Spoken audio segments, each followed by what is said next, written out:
বিসমিল্লাহির রহমানির রহিম। Integral calculus একটি মাত্র ট্রিক্স, 35টি অঙ্ক কমপ্লিটেড। আমি তোমাকে এমন একটি ট্রিক্স শিখিয়ে দিব যে ট্রিক্সটি শেখার পর তুমি 35টি অঙ্ক অনায়াসে করতে পারবে। এই ট্রিক্সটি শেখানোর জন্য প্রথমে আমি যে 1 নম্বর অঙ্কটা আছে সেই 1 নম্বর অঙ্কটাকে প্রেজেন্টেশন করতেছি। দেখো, integration X E to the power X square DX. এখন ট্রিক্সটি হলো যে অঙ্কটি দেখার পর তুমি ভালোভাবে দেখবে অথবা পর্যবেক্ষণ করবে যে এই অঙ্কের একটি অংশকে ডিফারেন্সিয়েশন করা হলে ফলাফল অপর অংশে পাওয়া যায়। আমি লাল কালি দিয়ে তোমাকে মেনশন করতেছি। দেখো, এখানে integration X E to the power X square DX, definitely এখানে যদি আমি এক্স স্কোয়ারকে ডিফারেন্সিয়েশন করি তাহলে ফলাফল আসে টোয়াইস এক্স।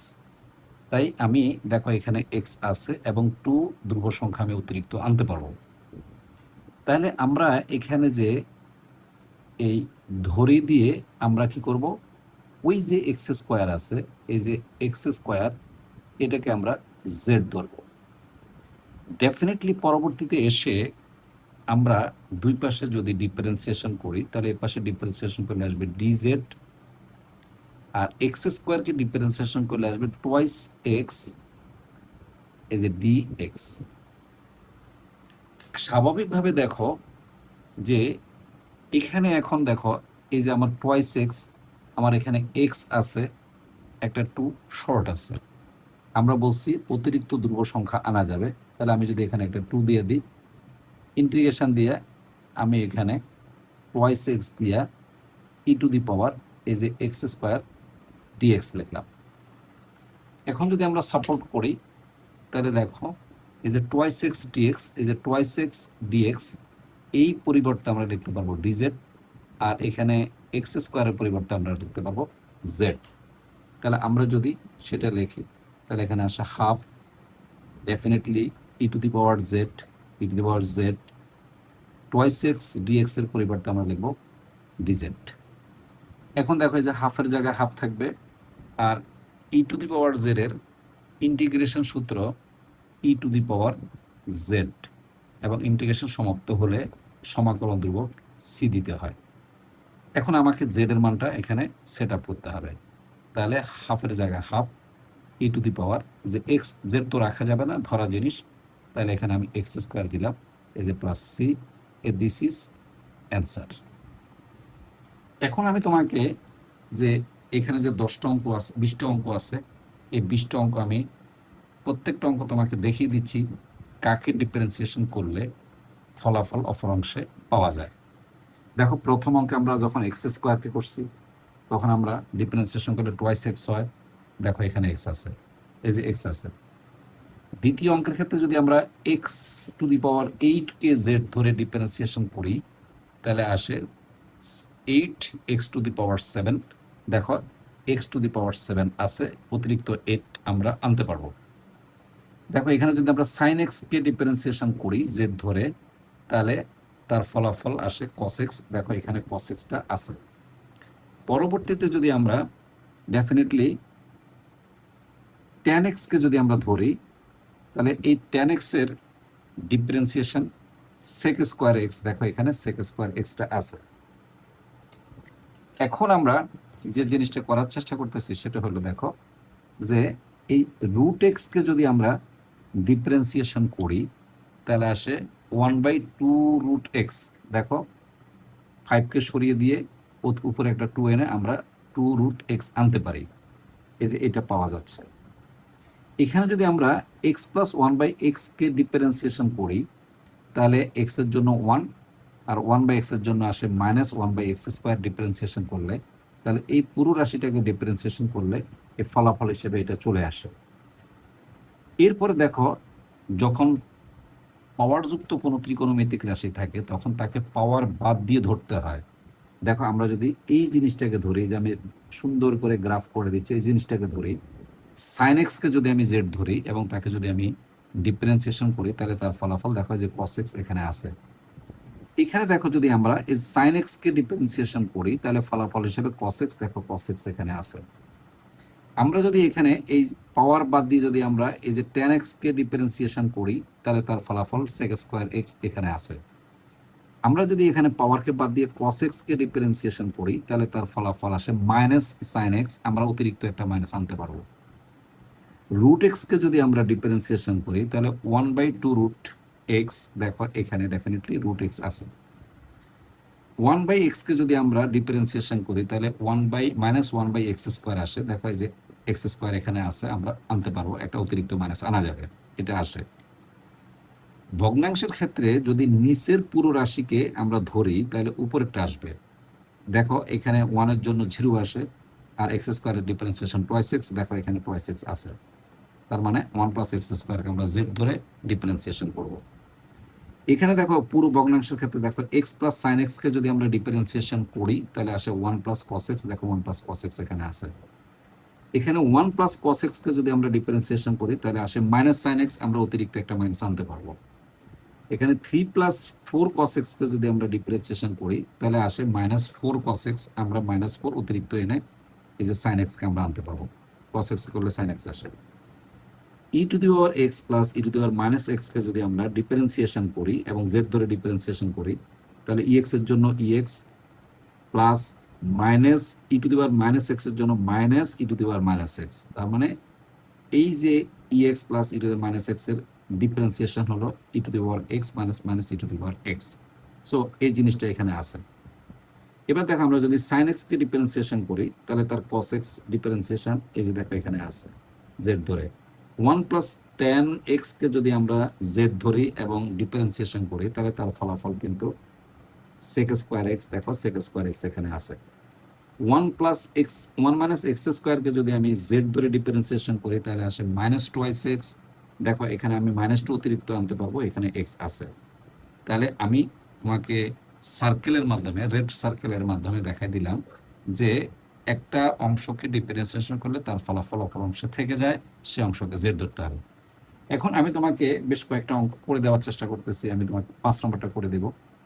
এরপরে তুমি যদি চাও, আমি তোমাকে যে কোনো মনে করো রুটের অঙ্ক আমি 11টা করে দিচ্ছি। তারপরে আমি তোমাকে এখানে মনে করো 16টা করে দিচ্ছি। এখানে আমি 17টা করে দিচ্ছি। এখানে আমি তোমাকে 19 অথবা 20 এর যে কোনো একটা অঙ্ক করে দিচ্ছি। খুব ভালো করে দেখো, তাহলে 1 নম্বর আমার করা হয়ে গেল। আমি এখন তোমাকে 5 নম্বরটা করে দিচ্ছি। দেখো 5 ডেফিনেটলি আমরা কিছুক্ষণ আগে বলছি এই যে e⁻√x ডিভাইডেড বাই 5 এই যে √x এই যে dx। তো ডেফিনেটলি আমরা এখানে কাকে ধরবো, এই যে আমরা ধরি z সমান সমান এই যে √x। উভয় পক্ষে যদি আমরা ডিফারেন্সিয়েশন করি, তাহলে এখানে dz সমান সমান 1 এই যে 2√x এই যে dx। এখন এখানে দেখো আমরা যদি এখানে বসাই, তাহলে এখানে আমার যেহেতু 1/2 রুট, এখানে একটা অতিরিক্ত 2 লাগবে, এখানে 2 নাই, 5 আছে, তাহলে আমরা 5টাকে বাইরে নিয়ে যাই এবং অতিরিক্ত একটা 2 আনার জন্য উপরে 2 দিই, তাহলে এখানে আসে e⁻√x, আর নিচে আসে 2√x এই যে দেখো dx। এখন আমরা যদি এখানে বসাই, তাহলে 2/5 ইন্টিগ্রেশন দেখো e⁻z আর এই যে নিচে যে পুরো রাশিটা আছে, এই যে এতটুকু যে রাশিটা আছে, এতটুকু রাশিকে আমি কি লিখতে পারবো, এই যে দেখো dz লিখতে পারবো, এই যে dz। ডেফিনেটলি এখানে 2/3 এই ez এর ইন্টিগ্রেশন ez এই যে প্লাস সি। এখন যদি আমরা এটা 2/5 আমরা যদি এখানে 5 লিখি, আর e⁻, আমি যদি মানটা বসাই দিই যে √x এই যে plus C, this is answer. এখন যদি আমি তোমাকে রুটের অঙ্ক তো করেই দিলাম, বরঞ্চ আমি 10 নম্বরটা করে দিই। এই যে 10 নম্বরটা করে দিলাম যে ইন্টিগ্রেশন 10 এই যে cos স্কোয়ার এক্স এই যে সাইন এক্স dx। ডেফিনেটলি আমরা এখানে কাকে ধরবো, নিশ্চয়ই তোমার মনে আছে আমরা এটাকে ধরতে হবে। তাহলে আমরা যদি এখানে z ধরি, তাহলে যে cos x এখন এটাকে যদি আমরা ডিফারেন্সিয়েশন করি তাহলে ডিজেড সমান সমান এই যে সাইন এক্স এই যে ডি এক্স। এখন যদি আমরা এখানে বসাই সহজ অঙ্ক, এই যে দেখো এটা আমার আসবে জেড স্কোয়ার, আর এই পুরো রাশিটা এই যে পুরো রাশিটা মিলে আসে ডিজেড। তো আমরা জানি যে ইন্টিগ্রেশন নর্মাল ইন্টিগ্রেশনের ক্ষেত্রে পাওয়ার যোগ হয়, সে যোগফল দ্বারা ভাগ হয়। তাহলে জেড এই যে 2+1 ডিভাইডেড বাই 2+1 প্লাস সি, তাহলে আসে Z cube by 3 plus C. এখন আমরা জেড এর মান 1/3 জেড এর মান বসাই দিই, তাহলে কস এই যে কিউব এক্স এই যে plus C, this is the answer. খুব সহজ। এখন আমরা যদি তোমাকে 16 নম্বর করে দেই, দেখো 16 নম্বর করে দিলাম ইন্টিগ্রেশন এই যে সাইন এক্স, আর এখানে আসবে তোমার 3 প্লাস এই যে 4 cos x dx। ডেফিনেটলি আমরা আগে বলে দিয়েছিলাম যে আমরা যদি এই অংশটাকে ধরি তাহলে এখানে যদি z ধরি তাহলে আসে 3 প্লাস এই যে 4 cos x। উভয় পক্ষে যদি আমরা ডিফারেন্সিয়েশন করি তাহলে dz, এখানে আসবে -4 এই যে সাইন এই যে x। দেখো আমার এখানে কিন্তু মাইনাস নাই, এখানে একটা dx লাগবে। এখন এই যে -4 নাই, তাহলে আমরা অবশ্যই এখানে একটা -1/4 লিখতে পারি, 1/4। তাহলে আমার উপরে কিন্তু মাইনাস চলে আসবে, -4 এই যে সাইন এক্স এই যে ডি এক্স ডিভাইডেড বাই আসবে এই যে 3 + 4 এই যে cos x। এখন দেখো 1/4 ঠিক রয়ে গেল। ইন্টিগ্রেশন চিহ্ন দিয়ে দেখো এই যে পুরো রাশিটা আছে, যে পুরো রাশি, এই পুরো রাশির পরিবর্তে আমি লিখতে পারবো dz, আর নিচে লিখতে পারবো যেহেতু পুরো রাশিকে ধরা হলো z। তাহলে আমরা জানি 1/z এর ইন্টিগ্রেশন লন জেড, তাহলে -1/4, আর লন যদি লিখি তাহলে মডুলাস দিতে হয় জেড, এই যে সমান সমান -1/4 এই যে লন। এখন আমরা এখানে জেড এর মান বসাই দেব, এই যে 3 প্লাস এই যে 4 cos x এই যে প্লাস সি। হয়ে গেল আমাদের আরেকটা অঙ্ক। এখন যদি আমরা তোমাকে 17 নম্বর করে দিই, দেখো এই যে 17 নম্বর যদি আমি করে দিই তাহলে এই যে integration e⁻x minus e⁻−x divided by e⁻x plus e⁻−x dx। এখন যদি আমি স্পেশালি জেড ধরি কাকে, e⁻x প্লাস e⁻−x, এখন এটাকে যদি আমি ডিফারেন্সিয়েশন করি তাহলে এখানে আসে dz সমান সমান আসবে e⁻x মাইনাস e⁻−x। ডেফিনেটলি এখানে আসবে dx। এখন আমরা যদি এখানে বসায় দিই দেখবো যে খুব অটোমেটিক্যালি অঙ্ক হয়ে যাবে। ইন্টিগ্রেশন দেখো এই পুরো রাশি e⁻x মাইনাস e⁻x এর পুরো রাশির পরিবর্তে আসবে উপরে আসবে dz আর নিচে আসবে z। ডেফিনেটলি পরের অঙ্ক আসবে এই যে লন জেড মডুলাস দিতে হবে, সমান সমান আমার আসবে যে বিশেষ করে এই যে লনের জায়গায় লন, এই যে জেড যেটা আছে জেডের জায়গায় আসবে e⁻x প্লাস এই যে -x অফকোর্স প্লাস সি। এখন দেখো আমরা লাস্ট একটা করে দিচ্ছি, 19 নম্বরটা করে দিচ্ছি। 19 নম্বর এই যে 19 নম্বরটা করে দিচ্ছি। 19 দেখো এখানে খুবই সহজ অঙ্ক, এই যে sec square x divided by whole root 1 + 10x dx। আমাদের জায়গা সংকট হবে তাই আমরা এখানে একটা বাড়াই দিই, তাহলে আমরা এখানে কাকে ধরবো, এই যে z সমান সমান আমরা ধরবো এই যে 1 + 10x, 1 + 10x কে ধরলাম। ডেফিনেটলি এটাকে যদি ডিফারেন্সিয়েশন করি তাহলে dz সমান সমান আসবে এই যে sec স্কয়ার x এই যে dx। এখন যদি আমরা এখানে বসাই তাহলে দেখো এই যে sec স্কয়ার dx এর পরিবর্তে আমরা লিখতে পারবো dz, আর এখানে রাখতে পারবো আমরা √z। তো √z এর ইন্টিগ্রেশন সূত্র আমরা জানি 2√z এই যে 2√z এই যে প্লাস সি।